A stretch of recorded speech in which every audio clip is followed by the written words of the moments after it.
ఆరుగాలం శ్రమించి పండించిన వరి పంట చేతికందే సమయంలో ఫెంగల్ తుఫాన్ రైతుల్లో ఆందోళన రేకెత్తిస్తోంది. అంబేద్కర్ కోనసీమ జిల్లా కొత్తపేట నియోజకవర్గంలో ప్రస్తుతం ఎటు చూసినా వరి పంటను కాపాడుకునేందుకు రైతులు నిమగ్నమై ఉన్న దృశ్యాలే కనిపిస్తున్నాయి. తుఫాను హెచ్చరికల నేపథ్యంలో పంటను కాపాడుకునే ప్రయత్నంలో పంటను ముందుగానే కోయాల్సి వస్తోందని వరి రైతులు ఆవేదన వ్యక్తం చేస్తున్నారు. కోతలు కోయడానికి యంత్రాలు దొరక్క చాలా ఇబ్బందులు పడుతున్నారని రైతులు అంటున్నారు. వ్యవసాయాధికారి బి మీనా మాట్లాడుతూ నియోజకవర్గంలో 40% కోతలు పూర్తయ్యాయని చెప్పారు. ధాన్యం కొనుగోలు విషయంలో రైతులు ఎవరూ ఆందోళన చెందవద్దని, రైతులకు గిట్టుబాటు ధర వచ్చేలా మిల్లర్లు ధాన్యం కొనుగోలు చేసేలా ప్రభుత్వ పరంగా అన్ని చర్యలు చేపట్టడం జరుగుతుందని అన్నారు.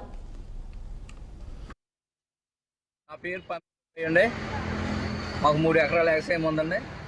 ఇంకా వారం రోజులు ఉంటుందండి కోతకే. ఈ తుఫాను వల్ల కొయ్యవలసి వస్తుంది, మిషన్లు కూడా దొరకట్లేదు. పచ్చిదాన్ని ఇద్దామంటే మిల్లర్స్ వల్ల మాకు చాలా ఇబ్బందులుగా ఉంటుందండి. మనుషులు దొరక్క, మిషన్లు దొరక్క, మళ్ళీ చేలోంచి ట్రాక్టర్ రావాలంటే ఇబ్బంది అండి. ట్రాక్టర్లు దొరక్క చాలా ఇబ్బందిగా ఉందండి. చాలా నష్టమండి ఈ తుఫాను వల్ల మాకు. మేము ఎప్పుడు ఇటువంటి బాధలో ఈ మధ్యకాలంలో పడలేదండి, గతంలో ఉండి. కానీ నా పేరు పమ్మి సుబ్బయ్య అండి. నా పేరు శ్రీరామచంద్రమూర్తి. మా గ్రామం ఈతకోట. మేము 6 ఎకరాల పైబడి వ్యవసాయం చేస్తున్నాం.